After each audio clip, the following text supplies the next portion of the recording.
Исәнмесез, хөрмәтле тамашачылар, бүген 9 март, шершәмбе көн. Хәерле көн Татарстан тапшыру студиясында сезне мин, Айзилә Батырханова сәламлейм. Булганнан бар да була диләр андый кешеләр турында. Сүзебез хәзерге вакытта Буада яшәп иҗат итүче, Татарстанның ат казанган укытучысы, язучы, шагыйрә Гөлнур Айзат турында. Ул әле чигүче дә, рәсем остасы да, җырчы да, гармунчы да, бик күп популяр җырлар авторы да, блогер да. Кыскасы, сезгә тәкъдим итәсе бүгенге замандаш тапшыруыбыз киң кырлы талант иясе, Гомәр Тылымбай премиясе лауреаты, Каюм Насыйри премиясе дипломанты Гөлнур Айзатка багышлана. Гаилә, мәхәббәт, тугрылык. Һәр кеше яшәсә омтылы, яхшыга гел үрнәк булырлык. Тормышның иң матур элегесе гаилә, мәхәббәт, тугрылык. Һәр иҗат кешесе хыялы белән күкләргә менә, җир читенә китә, иксез-чиксез далаларда йөри, узган белән киләчәк арасын бер дәрвиш булып сәяхәт кыла. Кемдер адашып та кала, әмма Гөлнур Айзат киресенчә, ул үзе адашканнарга маяк. 34 ел мәктәптә эшләгән чорымда үземне укытучы буларак, методист буларак, шагыйрә буларак бөтен күп кырлы итеп ачкан елым минем 1982 ел. Мин анда республика ел укытучысы бәйгесендә катнаштым. Һәм шушы бәйгедә җиңү яулап, югары исемнәр алып, районданын якладым бит әле, Буа районыннан миңа ышанып җибәргәннәр икән, бөтен Буа район укытучыларының йөзе булып кайтырга дип, бер атна шушы конкурста мин менә үземне аша алдым дип уйлыйм. Буаданын яклау хукукын алганчы бик күп чирәм җирләрне күтәрергә туры килгәнен бизмәннәр белән генә үлчәрлек түгел. Үзе әйтмешли, Чепчи рус мәктәбендә укучы балаларны татар теленә вакытлыча гашык итәсе генә түгел, татар милләтенең бөек шәхесләре аша мәхәббәт уятырга кирәк була. Гөлнур ханым һаман эзләнә, яңа алымнар уйлап таба, олпат, дәрәҗәле иҗат әһелләрен чакырып, әдәби чаралар уздыра. Bir zaman bizge benim çakırığım boyunca Mustay Kerim geldi. Hem biz özümüzün mektepte okutuşlar bilen, okuşlar bilen işraştık. Hem bu işraşını elbette Gülnur hanım uyuşturgan idi. O anda özünün uyuşturuv sәләтендә күрсәтте, үзенең шагыйрь буларак сәләтендә, укытучы һәм педагог буларак сәләтендә бик матур күрсәтте. Мустафа ага әйткән иде, кара нинди ут ишара торган кыз сездә эшли икән дип. Ринат Харисның иҗатына башта алып кирип киттем мин, киләчәге бар милләтбез, шәхесләргә бай милләтбез дигән. Аның өчен үзем авторлык программасы яздым. Ул республика буенча беренче урын алды. Ул авторлык программасында безнең Буа төбәгеннән чыккан талантлы гармунчылар, талантлы галимнәр, талантлы муаллимнәр, талантлы дин белгечләре, талантлы врачлар, талантлы шагыйрьләр, гомумән Советлар Союзы геройлары, безнең мәсәлән Буадан чыккан 6 Советлар Союзы герое бар. Менә бу яктан шәхесне, балага шәхес итеп карасаң, ул ачыла. Бик күп милләт халкы яши шулай. Ринат? Үзе шәхес булган кеше генә укучыга шәхес итеп карый белә. Үрнәк була. Гөлнур ханым да балаларны үз үрнәгендә тәрбияли. Мәктәптә музей ачып, аңа илткән коридор диварларын үзе ясаган картиналары белән бизәве, илһамланып китеп шигырь язуы, аны шунда ук укып күрсәтүе, бергәләп анализлаулары, булар барысы да укучыларның күңеленә сеңеп кала. Аның үзендә дә бит иҗат ышкыны нәкъ менә мәктәптә кабына. Укытучы кушкач 10 яшендә Муса Җәлилгә багышлап беренче шигырен яза. Чынлап иҗат тормышында ул әни булырга җыенган вакытларда кайный башлый. Беренче минем иҗат итә башлаган чорым ирем армиядә Калининградта хезмәт итә. Мин улыма йөкле 40 садакка йөреп эшлим 14 километр. Җыйда барам, җыйда кайтам инде 14 километр җыела. Анда жол юк, асфальт юк, булай күтәргән юлгана барам, галош киеп, резин итек киеп, сумкада нем 12 сантиметрлы басанушка бара. Тегенде этиясына резин итекне беренче җырт этиясына куеп калдырам да урам буенча китәм Үкшәледән. Чөнки директор әйтәйде, син мәктәптә завуч кеше үрнәк булырга тиеш дип. Шулай кыт-кыт басып керем. Кайтканда бер вакытны кайтам, эт ясында бит итегем калды, жаңгыр тотынды монда. Юк, этләр алып киткәнме, итек юк. Жаланып кайттым шуннан, шул 7 километрны. Басанушка белән кайтып булмый анда, балчык бит инде муеннан. Иң беренче җырларым да шунда туды. Менә беренче җырымны мин Азатка тап язган идем, син дигән инде.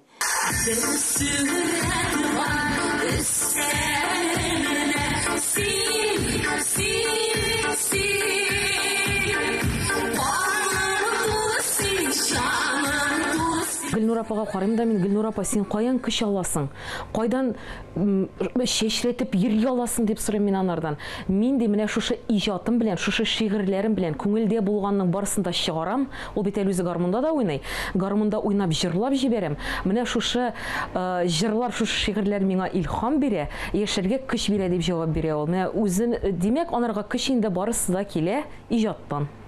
Күңелләр тугайында һәр иртәдә җыр башлаган тургай сыман, һәр вакыт диярлек иҗат итү халәтендә яши Гөлнур апа. Ире Азат белән әле чәчләре чәчкә бәйләнгән генә чакта аның армияга китеп баруы бер очкынланган иҗат учагын дөрләтеп җибәрә. Алар гына белгән мәхәббәт юллары җырга әверелә. Bir eğlenip kaytık икәү мәхәббәт юлларыннан. Син дә азат, мин дә азат, мәхәббәт утларыннан. Дип менә шулай көнләшү утларыннан дип шулай язып, җырлап кайткан җырым бүген дә актуаль. Мәхәббәт темасы ул мәңге актуаль. Гөлнур апаның яраткан шагыйре Такташ әйтмешли, аны бит һәрбер йөрәк яңарта. Беренче һәм мәңгелек мәхәббәте белән Гөлнур Гыниятуллинаны университет таныштыра. Гомумән, университет тормыш карабын идарә итәрлек белгечләр әзерләүче күпер ул. Җыр сәнгатенә килүем университетның татар халык хорына бәйле. Гомумән, әдәби иҗатка шулай кирип китүем. Ул инде мин 10 яшендә яза башладым беренче шигырем, 10 яшендә яздым, Муса Җәлилгә багышлап. Аннан соң район газетасы каршында тамчылар дигән түгәрәктә йөрдем мин. Аннары университетның Мөхәммәд абый җитәкләгән Әллүки әдәби түгәрәгенә йөрдем. Мөхәммәд абый бик төпле өйрәтә иде ул, әйтсә әйтеп атайды. Менә бу эшең әйбәт, бусы начар, монда әйтергә фикерең юк дип. Язу сәләте, язучы булу сәләтенә шушы университеттагы әдәби сүз дивар газетасының мөхәррире булып эшләвем йогынтып биргәндер.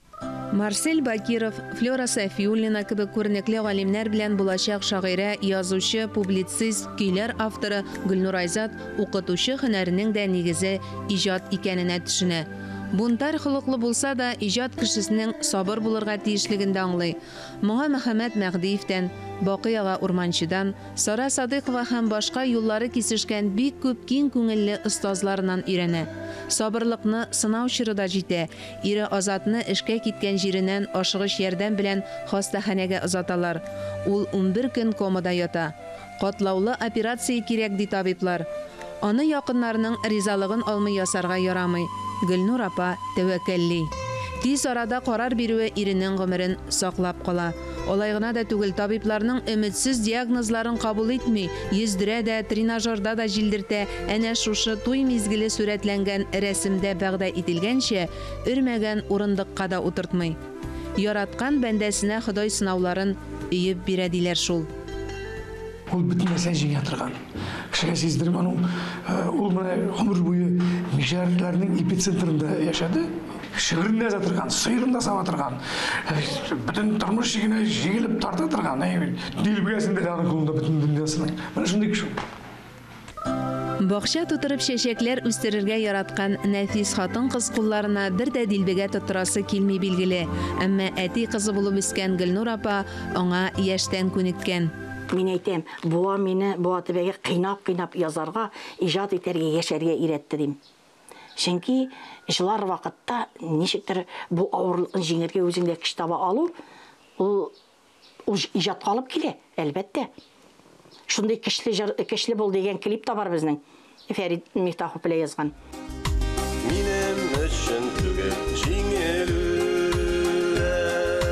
минем өчен түгел мескенлек, минем өчен түгел баш июләр, минем өчен бары көчлелек.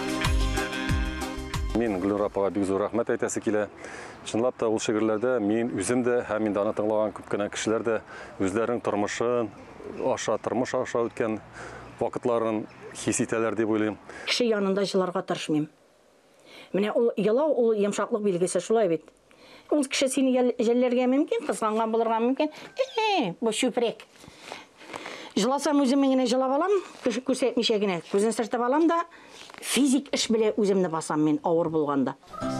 Сандугач җырлап җиңәрди. Шуның шикелле Гөлнур апа да тормыш аны нинди генә авырлыклар белән сынаса да җыр яза.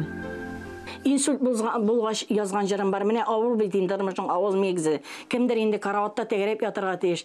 Мин күземне ачып җибәрдем, улым аппак розалар алып килеп тәрәзә төбенә куеп калдырган. Мин белмәдем аны, аңсыз идем.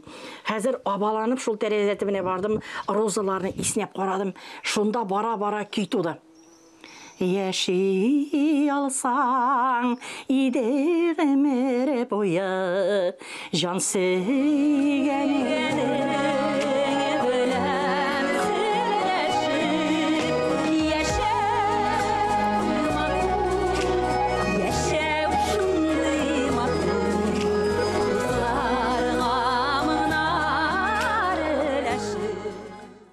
Ул мине дөрестән дә мин сине кызым кебек якын күрәм ди. Мин аны дөрестән дә туганым, апам кебек якын күрәм. Менә шуңа күрә безнең иҗатыбыз да, җырларыбыз да ул мине аңлаганга, менә минем күңелем, тавышымны, күңел халәтемне аңлагангадыр, мен сүзләре дә тәңгәл килеп тора, шигырьләре дә тәңгәл килеп тора. Менә милли премия алган җырыбыз бар, моңлану дигән җырыбыз. Азат Касемишка инсульт булгач ул комада ята. Шушы авырлыктан миңа ничектер кытылырга кирәге. Төндең берендә сәгать 2дә язган шигырь ул. Шуңа көй язылды да, аны халык күтәреп чыкты. 19 мең кеше тавыш биреп, милли премияда иң моңлы җыр дигән номинациядә җиңү яулады бу җырыбыз. Серина Зәйнетдинова көйен язды, үзе җырлады. Һәркемгә тиңеп бары кирәк. Узар өчен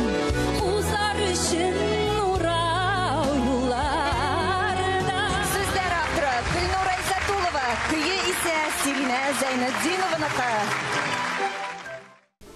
Гөлнур апаның һәр әсәре язылуының гыйбрәтле тарихы бар. Үзен февральдә туганга күрәсең, кышын күбрәк язылады. Дөньяны аклык, сафлык биләп алган вакытта, аның өчен әбисе Миңсылудан калган 200 еллык дисбе дә, азан тавышлары да илһам чыганагы. Гел зәмзәм суы ичеп язган әсәрләрем дә бар. Менә аның да кеше бар. Бу ошанганга күрәдер дим.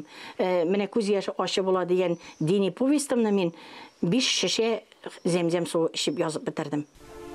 Гөлнур Айзатның әсәрләре күп укыла. Аның иҗаты, тормышы инәсеннән җибенә кадәр диярлек социаль челтәрләр аша халыкка тарала. Заманча әйтсәк, ул әле блогерда, ВКонтакте, Инстаграмда аккаунтлары бар, язылучылары да 8 меңнән артып киткән. Мин гадәттә соңгы елларда әсәрләремне шелтәрләргә куеп барам. Контактка куеп барам, Инстаграмга куеп барам, бүлекләп куеп барам, ахырын әле куймыйм. Менә сез ничек бетерегез, укучыларым? Менә аларны чыраштырырыгызмы? Бу героинямны җаза бирер идегезме? Аңа шатлык тудырырлык вакыйга бирер идегезме? Һәм карыйм фикерне. Кайсының күпчелек нидә өстенлек ала? Һәм шул фикер белән бетерәм. Узаграк язмый торса, югалталар Гөлнур апаны Инстаграм дуслары. Кызык яза ул. Әле үзен сүгеп ала, әле Касымишка дип пешергән тәмле ризыкларының рецептлары белән уртаклаша. Тамак кычытып тора әллә җырлап алырга инде дип җыру суза, төртмәле кызык сүзләр язып белә. Кайчан гына вакыт табадыр дип соклана Айзатуловлар гаиләсе белән даими элемтәдә торучы Буа якташлык җәмгыяте президенты. Аның тормышының кайсы ягын гына алма. Ул эшягы мәктәптә эшләве, ул иҗадымы, ул гаиләсеме, ул якташларга мөнәсәбәтеме, һәрбер ягы аның үзенә бер китап хәзерлек кыйса. Анысы тарих эше әлбәттә. Әлегә Гөлнур апа үзе иҗат итә. Соңгы еллардагы иҗатын барлап, юбилее уңайнан бәйрәм концерты да уздырган иде. Жылы битенесе үз. Битенесе якын, үзара аңлашып, зур бер дус гаиләнең кешеләре булып утырабыз бит. Ну, Құдай берсе берейік, ошай таланына. Ижат Нура аның нәселенә Гөлнур апа дөньяга туганчы ук ингән. Тумышы белән ул Апас районының Иске Әнәле авылыннан. Аның әнисе ягыннан 30лап кеше төрле уен коралларында уйнаган. Өчесе язучы булганлыгын ачыклаган Гөлнур апа, әтисе ягыннан үзләре кирпеч суккан төзүчеләр. Ибатулла исемле бабасы Шәкүр Карак белән таныш булган. Булар турында ул нәсел шәҗәрәсен өйрәнеп, өр-яңа тарихи документаль китаплар әзерли. Кішкенеден келе тұрғандар. Біздің бет малай жоқ. Әти мені малайларға ир балаларын енді ішлер ішлей, бітін ішті мен иде ішлеп өскен енді. Міне әти ғедетте ирлер битінде әтилер бөлек ап келе қыздарына алтын бере, не бере, ақша бере. Әменім әти мені 15 yaşımda решетке кескен нажовкамны тығып келді туған күніме. Келді, мен сеңали қызым күштен еш алып келдім. Сеткаға іш қат газет біле жырнаған. Ашып жібердім нажовкам.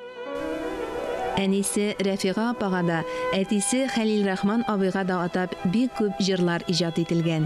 Тик ни кызганыч, бергә җырлаган чаклар хәтирә буларак кына саклана.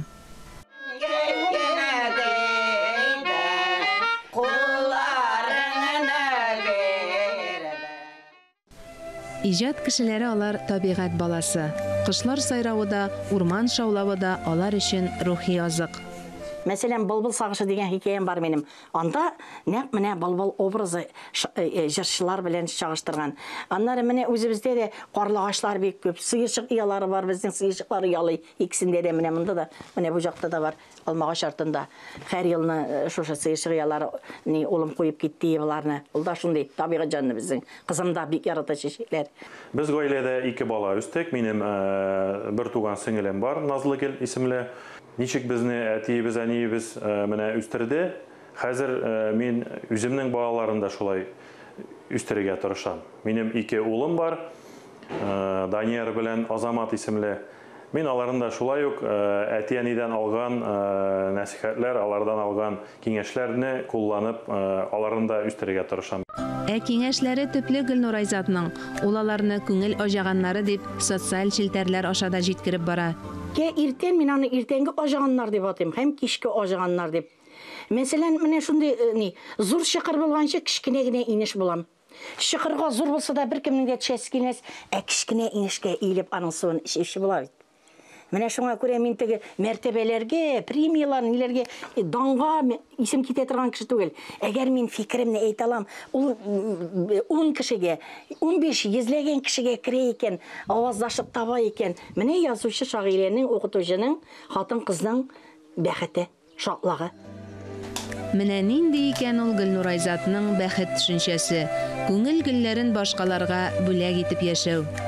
Бакча гөлләрен ул үзе үстерә. Азат абый күреп шатлансын дип вазага да алып кирип куя. Һәр вакыт өстәлләрендә 2 гөл. Ап-ак күгәрченнәр дә парлы-парлы. Бер тапкан хисләрне югалтмый, бәхеткә юл ярып дөньяда кавышкан йөрәкләр пар булып барсыннар бик озак елларга. Саклансын кабынган хисләрен, булмасын бер кайшан суырлык. Бәхеткә илтүче бер юл бар. Гаилә, мәхәббәт, тугрылык.